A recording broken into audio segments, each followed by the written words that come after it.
This debate calls on Hamas to release all hostages.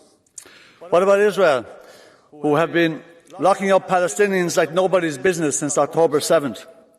Israel holds over 7,000 political prisoners, 2,000 of which are held in administrative detention, without a time limit, without trial, and without committing an offence. They are hostages.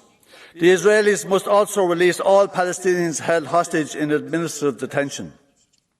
The US veto at the United Nations Security Council made it perfectly clear that they don't care how many war crimes they participate in. There will also be no ceasefire until their geostrategic objectives are achieved, namely the India, Middle East, Europe economic corridor that will enter the Mediterranean through northern Gaza.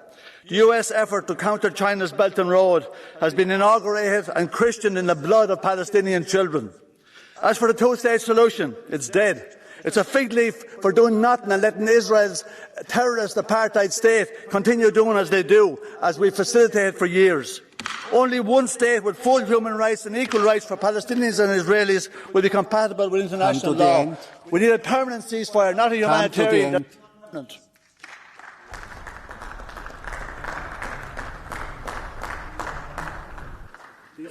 Do you want the blue card or the question now?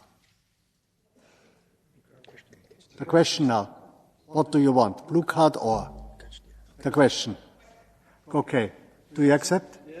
Madame Skyler. I am deeply concerned about my Irish colleague from the left group. Anti-Semitism is on the rise throughout Europe, and an elected official continues to spread anti-Semitic messages. Also, this is a war that started because of terrorism, a war between a democratic state and a terrorist group.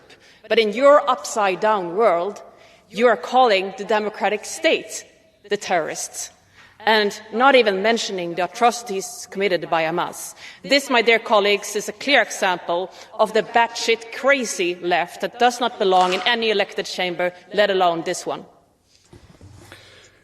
You're calling Israel a democratic state. Well, let me tell you something, right?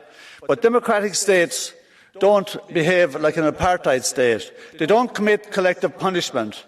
They don't bomb hostages, hospitals, refugee camps and people's homes. They don't commit genocide. Israel is not a democratic state. Stop telling that lie. And Jews all over the world are horrified at the Zionist state of Israel at the moment. And the Jews all over the world are gathering against Zionists. So,